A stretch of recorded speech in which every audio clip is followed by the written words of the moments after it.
F UK news ബുള്ളറ്റിനിലേക്ക് എല്ലാവർക്കും സ്വാഗതം. UK-യിൽ ഇന്ന് നടന്ന സംഭവവികാസങ്ങൾ എന്തൊക്കെയാണെന്ന് നമുക്ക് നോക്കാം. ബ്രിട്ടീഷ് പാർലമെന്റ് കർശനമായ പുകവലി വിരുദ്ധ നിയമങ്ങളിൽ വോട്ട് ചെയ്യും. യുവാക്കളെ പുകവലിയിൽ നിന്ന് നിരോധിക്കുന്നതുൾപ്പെടെ ലോകത്തിലെ ഏറ്റവും കർശനമായ പുകവലി വിരുദ്ധ നിയമങ്ങൾ അവതരിപ്പിക്കുന്നതിനുള്ള പദ്ധതികളെക്കുറിച്ച് ബ്രിട്ടീഷ് നിയമനിർമ്മാതാക്കൾ ചൊവ്വാഴ്ച ചർച്ച ചെയ്യുകയും വോട്ട് ചെയ്യുകയും ചെയ്യും. സർക്കാർ കൊണ്ടുവരുന്ന പുകയില വേപ്സ് ബില്ലിലൂടെ യുവാക്കൾ വേപ്പുകളെ ആകർഷിക്കുന്നത് തടയുന്നത് ലക്ഷ്യമിടുന്നു.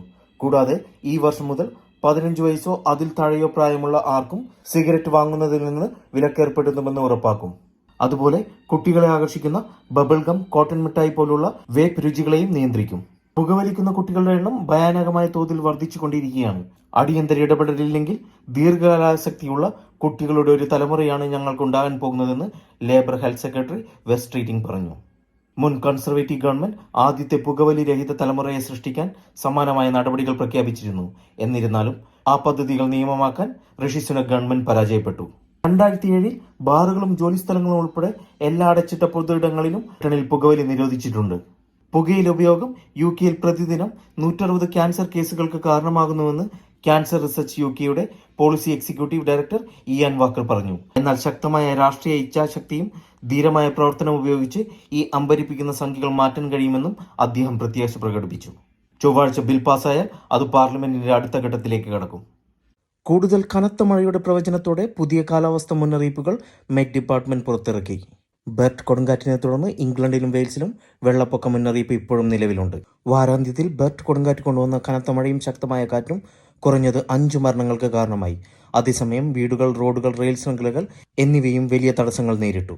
ചൊവ്വാഴ്ച രാത്രി 10 മുതൽ ബുധനാഴ്ച രാവിലെ ഉച്ചവരെ south England, south east, south west എന്നീ ഇംഗ്ലണ്ടിലെ ചില ഭാഗങ്ങളിൽ മഴയ്ക്കുള്ള യെല്ലോ അലർട്ട് മെറ്റ് ഓഫീസ് നൽകിയിട്ടുണ്ട്. നോർത്താംപ്ടൺഷെയർ, വോസ്റ്റർഷെയർ, തെക്ക് പടിഞ്ഞാറൻ ഇംഗ്ലണ്ട് എന്നിവിടങ്ങളിലാണ് വെള്ളപ്പൊക്ക മുന്നറിയിപ്പ് നൽകിയിരിക്കുന്നത്. അതേസമയം വെള്ളപ്പൊക്കത്തിൽ നഗരത്തിലൂടെ ട്രാക്ടർ ഓടിച്ച ശേഷം വസ്തുവകകൾ നശിപ്പിച്ച കേസിൽ ഒരാൾ അറസ്റ്റിലായി. 57-കാരനായ ഇയാളെ അറസ്റ്റ് ചെയ്തതായും അന്വേഷണങ്ങൾ തുടരുന്നതിനിടെ ജാമ്യത്തിൽ വിട്ടയച്ചതായും വെസ്റ്റ് മെർസിയ പോലീസ് അറിയിച്ചു.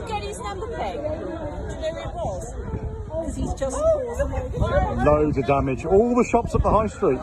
Oh!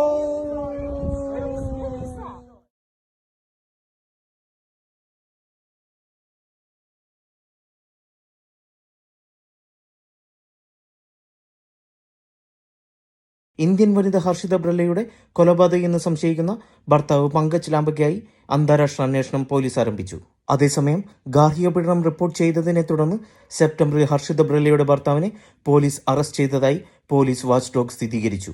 സെപ്റ്റംബർ 3 ലാംബയെ അറസ്റ്റ് ചെയ്യുകയും ജാമ്യവ്യവസ്ഥകളും ഗാർഹിക പീഡന സംരക്ഷണ നോട്ടീസും നൽകി വിട്ടയക്കുകയും ചെയ്തിരുന്നു. മിസ് ബ്രല്ലയുമായുള്ള ഇടപാടുകളുമായി ബന്ധപ്പെട്ട് നോർത്താംപ്ടൺഷെയർ പോലീസ് എടുത്ത നടപടികളും തീരുമാനങ്ങളും അന്വേഷണം പരിഗണിക്കുമെന്ന് IOPC regional director Derek Campbell പറഞ്ഞു. 2ാം ലോകമഹായുദ്ധത്തിന്റെ 80ാം വാർഷികത്തോടനുബന്ധിച്ച് ബ്രിട്ടൻ അടുത്ത വർഷം മുതൽ പുതിയ 4 ദിവസത്തെ ബാങ്ക് അവധി റിപ്പോർട്ട് പ്രഖ്യാപിച്ചതായി റിപ്പോർട്ട്. കൃത്യമായ തീയതി ഇതുവരെ തീരുമാനിച്ചിട്ടില്ലെങ്കിലും അവധി മെയ് അല്ലെങ്കിൽ ഓഗസ്റ്റിൽ നടക്കുമെന്ന് പ്രതീക്ഷിക്കുന്നതായി സൺ എക്സ്പ്രസ് റിപ്പോർട്ട് ചെയ്യുന്നു. 2ാം ലോകമഹായുദ്ധത്തിന്റെ 6 വർഷത്തിനിടയിൽ മനുഷ്യചരിത്രത്തിലെ ഏറ്റവും വിനാശകരമായ യുദ്ധത്തിൽ നഷ്ടപ്പെട്ട 450,000 ബ്രിട്ടീഷ് ജീവിതങ്ങളെ ആദരിച്ചുകൊണ്ട് നാസികൾക്കും ജപ്പാനുമെതിരെയും പോരാടിയ എല്ലാവർക്കും നന്ദി സൂചകമായാണ് അവധികൾ ആഘോഷിക്കാൻ പോകുന്നത്. ഗവൺമെന്റിന്റെ നിർദ്ദിഷ്ട അവധി ദിവസങ്ങൾ രാജ്യവ്യാപക ആഘോഷങ്ങൾക്കായി മെയ് 9 മുതൽ മെയ് 12 വരെയുള്ള തീയതികളിൽ സ്കെഡ്യൂൾ ചെയ്യുമെന്ന് പ്രതീക്ഷിക്കുന്നു. അല്ലെങ്കിൽ വേനൽക്കാല ബാങ്ക് അവധിയായി ഓഗസ്റ്റ് 22 മുതൽ ഓഗസ്റ്റ് 25 വരെ ആഘോഷിക്കാൻ പ്ലാൻ ചെയ്യുന്നതായി സൺ എക്സ്പ്രസ് റിപ്പോർട്ട് ചെയ്യുന്നുണ്ട്. സൺ റിപ്പോർട്ട് പ്രകാരം 2ാം ലോകമഹായുദ്ധത്തിൽ പങ്കെടുത്ത അംഗങ്ങളുടെ എണ്ണം കുറയുന്നതിനാൽ അടുത്ത വർഷം പലർക്കും ഇത് അവസാന അവസരമായിരിക്കുമെന്നതിനാൽ ബ്രിട്ടനിലുടനീളം ഈ ബാങ്ക് ഹോളിഡേയ്സ് ഒരു നാഴികക്കല്ലായി ആഘോഷിക്കാൻ അവസരം നൽകും. ജീവൻ നഷ്ടപ്പെട്ടവരെ ഓർത്തിരിക്കേണ്ടത് പ്രധാനമാണെന്ന് 1944 യുദ്ധത്തിൽ വ്യോമാക്രമണത്തിനിടെ പിടിക്കപ്പെടുകയും യുദ്ധ തടവുകാരനായി തടവിലാകുകയും ചെയ്ത 99-കാരനായ market garden veteran Geoff Roberts പറഞ്ഞു. ഗംഭീരമായ വിജയം സാധ്യമാക്കിയ എല്ലാ ആളുകൾക്കും നന്ദി പറയുന്നതിനുള്ള ഒരു അവസരമായിരിക്കും ഈ അധിക ബാങ്ക് അവധിയെന്ന് 98 വയസ്സുള്ള മേരി സ്കോട്ട്സ് പറഞ്ഞു. UK-യിൽ അസിസ്റ്റഡ് ഡൈയിങ് ബില്ലിനെ എതിർക്കണമെന്ന ആഹ്വാനവുമായി ഹിന്ദു സിഖ് നേതാക്കളും UK-യിലെ ഹിന്ദുക്കളും സിഖ് നേതാക്കളും ക്രിസ്ത്യൻ, ജൂത, മുസ്ലിം നേതാക്കൾക്കൊപ്പം വെള്ളിയാഴ്ച MP-മാർ വോട്ട് ചെയ്യുന്ന അസിസ്റ്റഡ് ഡൈയിങ് ബില്ലിനെ എതിർക്കുന്ന കത്തിൽ ഒപ്പുവെച്ചു. ജീവിതത്തിന്റെ അവസാന 6 മാസങ്ങളിൽ കഴിയുന്ന മാരക രോഗമുള്ള മുതിർന്നവർ അവരുടെ ജീവിതം അവസാനിപ്പിക്കാൻ ഒരു ഡോക്ടറോട് സഹായം അഭ്യർത്ഥിക്കാൻ അനുവദിക്കുക എന്നതാണ് അസിസ്റ്റഡ് ഡൈയിങ് ബില്ലും കൊണ്ട് ഉദ്ദേശിക്കുന്നത്. 2 ഡോക്ടർമാർ അഭ്യർത്ഥന വിലയിരുത്തുകയും കൂടാതെ അഭ്യർത്ഥിച്ച ആൾ സ്വമേധയാ തീരുമാനത്തിലെത്തിയതാണെന്ന് പരിശോധിക്കുകയും വേണം. തുടർന്ന് ഒരു ഹൈക്കോടതി ജഡ്ജി അന്തിമാനുമതി നൽകുകയും വേണം. ഇംഗ്ലണ്ടിലെയും വെയിൽസിലെയും Catholic bishop conference president cardinal Nichols, Canterbury archbishop Justin Welby, ബ്രിട്ടനിലെ മുസ്ലിം കൗൺസിൽ എന്നിവരും ബില്ലിനെ അപകടകരം എന്ന് വിശേഷിപ്പിച്ചുകൊണ്ട് ആഴ്ചകൾക്ക് മുമ്പ് പരസ്യമായി എതിർത്തുകൊണ്ട് രംഗത്തെത്തിയിരുന്നു. UK-യിലെ Hindu councillor managing trustee Anil Bhanot, Guru Nanak Nishkam Sewak Jatha ആത്മീയ നേതാവും ചെയർമാനുമായ Mohinder Singh Ahluwalia, Britain Hindu forum president Trupti Patel, network of Sikh organisations ഡയറക്ടറായ വിംബിൾട്ടണിലെ പ്രഭു സിംഗ് എന്നീ നേതാക്കളാണ് നിയമനിർമ്മാണത്തെ എതിർത്ത് ഇപ്പോൾ കത്തിൽ ഒപ്പുവെച്ചിരിക്കുന്നത്. പ്രായമായവരും വികലാംഗരും ഉൾപ്പെടെയുള്ള ഏറ്റവും ദുർബലരായവരിൽ ബിൽ ചെലുത്തുന്ന ആഘാതത്തെക്കുറിച്ച് തങ്ങൾക്ക് കടുത്ത ആശങ്കയുണ്ടെന്ന് കത്തിൽ പറയുന്നു. അവരുടെ ജീവിതം നേരത്തെ അവസാനിപ്പിക്കാൻ സമ്മർദ്ദം ചെലുത്താം. ഒപ്പുവെച്ചവർ കാനഡയിലേക്കും ഒറിഗോണിലേക്കും വിരൽ ചൂണ്ടുന്നു. അവിടെ വാഗ്ദാനം ചെയ്യപ്പെട്ട സുരക്ഷാ സംവിധാനങ്ങൾ ദുർബലരും പാർശ്വവൽക്കരിക്കപ്പെട്ടവരുമായ ആളുകളെ സംരക്ഷിക്കുന്നില്ല. മരിക്കാനുള്ള അവകാശം നിങ്ങൾക്ക് മരിക്കാനുള്ള കടമ എന്ന തോന്നലിൽ എത്തിക്കുമെന്ന് ഇവർ ഭയപ്പെടുന്നു. പകരം പാലിയേറ്റീവ് കെയറിൽ കൂടുതൽ നിക്ഷേപം നടത്താനും ഈ കത്തിൽ പറയുന്നുണ്ട്. ബ്രിട്ടീഷ് ആരോഗ്യ സെക്രട്ടറി വെസ് ട്രീറ്റിംഗും നീതിന്യായ സെക്രട്ടറി ഷബാന മഹമ്മൂദും ബില്ലിനെ എതിർക്കുന്നു.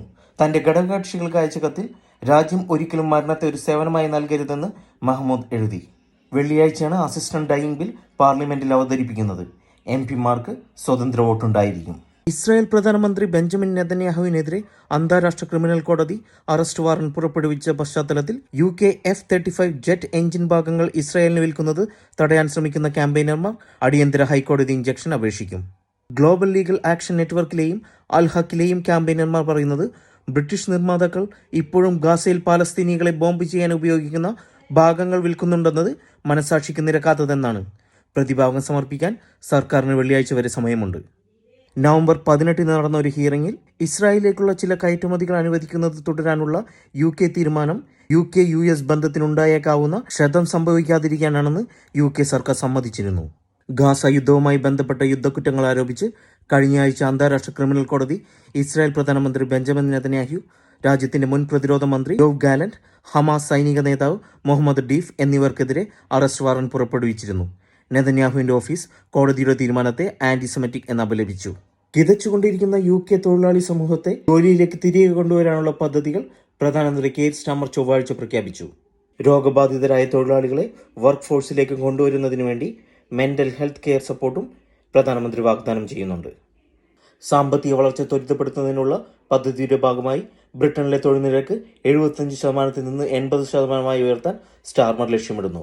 2029 ഈ പാർലമെന്റിന്റെ അവസാനത്തോടെ രോഗ ആനുകൂല്യങ്ങൾക്കായി ചെലവഴിക്കുന്നത് ഒരു വർഷം £100 ബില്യൺ ആയിരിക്കുമെന്ന് പ്രതീക്ഷിക്കുന്നു. ഇത് പാൻഡമിക്കിന് മുമ്പുള്ളതിന്റെ ഇരട്ടിയാണ്. എന്നാൽ കൂടുതൽ ആളുകളെ ജോലി ചെയ്യാൻ പ്രോത്സാഹിപ്പിക്കുന്നതിലൂടെ മില്യൺസ് ഓഫ് പൗണ്ട്സ് ലാഭിക്കാൻ കഴിയുമെന്നാണ് സർക്കാർ കരുതുന്നത്. കൂടുതൽ UK, യൂറോപ്പ്, USA, ഓസ്ട്രേലിയൻ വാർത്തകൾക്കായി ചാനൽ ദയവായി സബ്സ്ക്രൈബ് ചെയ്യുക.